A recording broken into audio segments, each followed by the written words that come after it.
अस्सलाम वालेकुम दोस्तों, वेलकम है, स्वागत है आप लोगों का फिर से मेरे बर्क पैगाम चैनल पे। आप लोगों का खैर मकदम करते हुए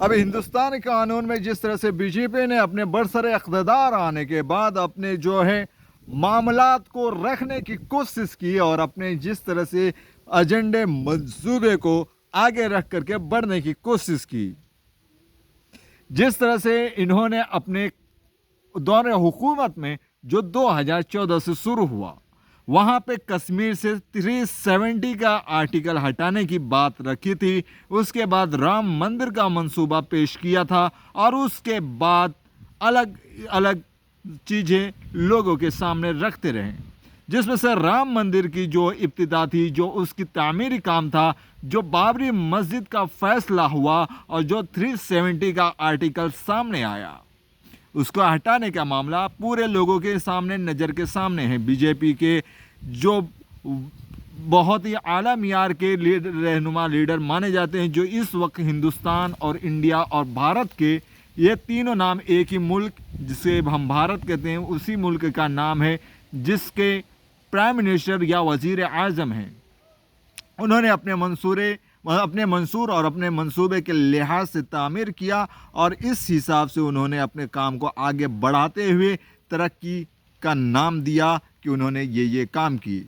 लेकिन इसके बाद आज हिंदुस्तान के मामलात और आज हिंदुस्तान की कंडीशन क्या है कि वहीं जिस रियासत में, जिस जगह पे बाबरी मस्जिद या राम मंदिर का मामला था, उससे हट करके उस यूपी के स्टेट में, यूपी के सूबा में क्या मामला है। कहीं मथुरा का मामला बताया जा रहा है, कहीं ज्ञानवापी का मामला बताया जा रहा है, कहीं संभल का वाक़या बताया जा रहा है, कहीं हापुड़ वगैरह की मस्जिदों वगैरह की बात, जिस तरह से सोशल मीडिया पे नाम नहीं लिया जा सकता है, कहीं कहीं मस्जिदों पे निशानदेही करने की कोशिश की जा रही है। और सबसे अहम मुद्दा, अहम मसला वो है अजमेर दरगाह का, अजमेर की कब्र का, जहाँ पे ये मामला सामने आते जा चुका है। तो सब में ज़्यादा मसले मसाइल कहाँ उठ रहे हैं? ये योगी सरकार में, यूपी के उत्तर प्रदेश में उठाए जा रहे हैं, जहाँ पे ये मुद्दा मसला चलाया जा रहा था। तो दरअसल बात यह थी कि ये जो मुद्दा और मसला उठाया जा रहा था कि उन्होंने जिस तरह से बिल्डोजर का दौर चला था यूपी में योगी आदित्य के दौर में, कि बिल्डोजर का वाक़या चला था कि घर घर पे बिल्डोजर चलाए जा रहे थे, कि वो इसमें मुलविस थे इस काम में।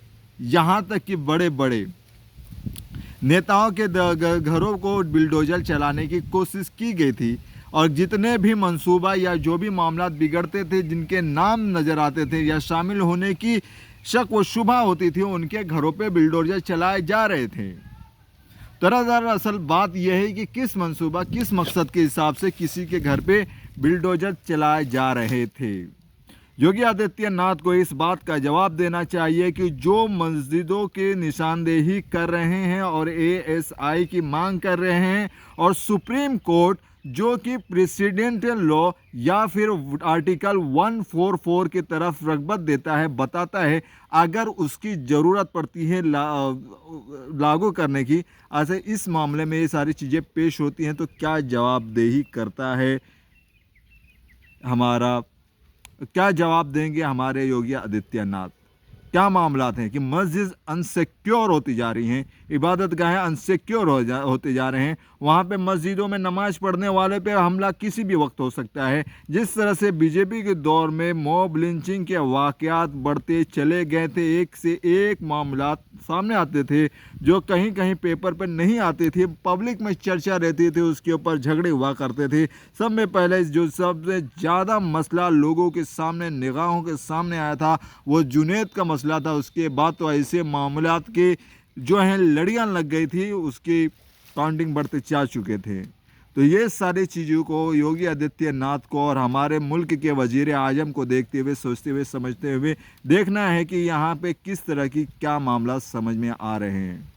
ये सारी चीज़ें आप लोगों के सामने पेश की गई हैं। उम्मीद है कि जितने भी बीजेपी के नाम लेवा लोग हैं, जितने भी मुसलमानों पे उंगली उठाने वाले हैं या उनके तरफ प्रॉब्लम करने वाले हैं, वो किस तरह से ध्यान में देते हैं, शायद इसका जवाब इसका जवाब अब्बास नकवी या फिर शाहनवाज साहब अपने तरफ से दे सकते हैं कि इस वक्त कानून पे बात हो रही है, जो मस्जिदों पे बात हो रही है, या हिस्ट्री की पढ़ाई शुरू है कि हिस्ट्री किसी को पढ़ाया जाए, वो भी कोर्ट द्वारा, कोर्ट से लागू की जाए कि किताबों में जो पढ़ाई गई हुई मुग़लों की तारीख़ है वह खुद ब खुद बंद हो जाए और दूसरी तारीख़ शुरू हो जाए।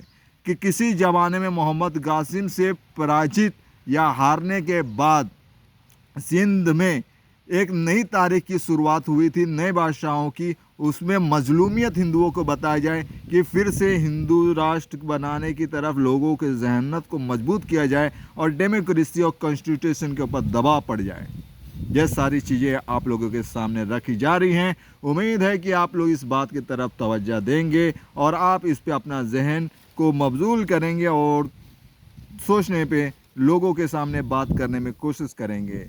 बहुत बहुत शुक्रिया। मैं आप लोगों के साथ शाह अब्दुल रहम अपने चैनल पे, बर्क पैगाम चैनल पे ये सारी बातें पेश करते हुए, उम्मीद है कि जितने भी रेप वगैरह के कांड होते रहे हैं, जिस तरह से हमारा हिंदुस्तान बदायूं मामलात में भी बदनाम हो चुका है और इस तरह से जो फसादात के हालात बनने की तरफ निगाहें उठती चली जा रही हैं, काबू से बाहर होने की मामलात नज़र आ रहे हैं, क्या इसके तरफ हमारा मुल्क, स्टेट या हमारे वज़ीर आज़म तैयार हैं? इस बात की तरफ रग़बत दिखाई जा रही है। उम्मीद है कि आप लोगों के सामने बात समझ में आ गई होगी।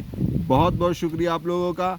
इस चीज़ को फैलाएं और अपने तौर पे जद्दोजहद कोशिश करें कि हमारा हिंदुस्तान का आइन, सुप्रीम कोर्ट बचे रहे। अस्सलाम वालेकुम। बहुत बहुत शुक्रिया। Thank you.